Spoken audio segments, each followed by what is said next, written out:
তোমার আব্বাকে বলো 10 লাখ টাকা দিলে আমি তোমার জীবন থেকে চলে যাব। তুমি এটা কি বলছো? হ্যাঁ আমি ঠিকই বলছি, 10 লাখ টাকা পেলে আমার আর কিছু চাই না। দেখলি সালমা, এই বেইমানকে আমি হারে হারে চিনে গেছি। তোকে আমি 10 লাখ টাকা দেবো, আইনি চাই।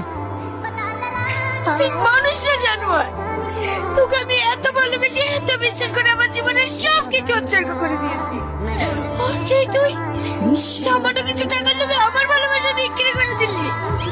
চিটরিচ্ছি তুই এখন আমার চোখের সামনে দেখে তোরা, তোর মুখ দেখতে আমার ঘৃণা লাগছে। মা, আমরা আর কতদিন বাঁচবো বল? আমরা মরার আগে তোর বিয়েটা জানি দেখে যেতে পারি। তুই বিয়েতে রাজি হয়ে যা মা।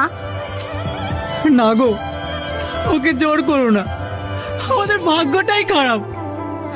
আমাদের কোনো মেয়ে আমাদের মতো বিয়ে করবে না, ওরা ওদের ইচ্ছে মতোই বিয়ে করবে। কান্না করো না আব্বা, আমি তোমার পছন্দের ছেলেকেই বিয়ে করব।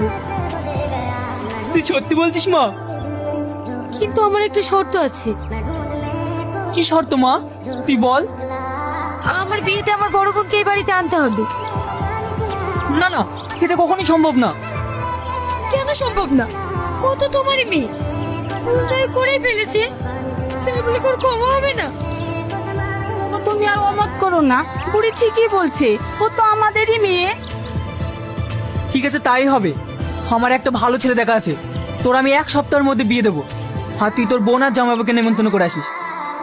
ঠিক আছে আব্বা। বুড়ি, ভালো আছিস তো মা? হ্যাঁ ছোট আব্বা, ভালো আছি।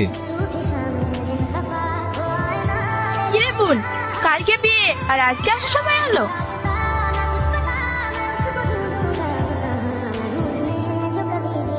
আব্বা ভালো আছো? হ্যাঁ ভালো আছি, জামাইকে বসতে দে। জানিস মা, তোকে তোর আব্বা মেনে নিয়েছে, আমি অনেক খুশি। তুমি হয়তো জানো না মা, আব্বা আমাদের অনেক আগেই মেনে নিয়েছে। শুধু মান সম্মানের ভয়ে তোমাদের কাউকে কিছু বলতে পারিনি। আব্বা ছিল বলে আমি আমার সংসারে কোনোদিনও অভাব বুঝতে পারিনি। আমি আবার তোদের জন্য কি করেছি? কেন, টনিকে দিয়ে যে প্রতি সপ্তাহে সপ্তাহে খাবার পাঠিয়ে দিতে, সেইগুলো? আমি টনির হাতে খাবার পাঠিয়েছি? দেখ মা, তোর হয়তো কোথাও ভুল হচ্ছে। আম্পা, তুমি আর কত লোকাবে বলো? আজ আমি তোমার জন্যই বেঁচে আছি। তুমি যদি টনির হাত দিয়ে 10 লাখ টাকা না পাঠাতে, তাহলে হয়তো আজ আমি আর বেঁচে থাকতাম না। তোকে 10 লক্ষ টাকা দিয়েছি, আমি তো কিছুই বুঝতে পারছি না।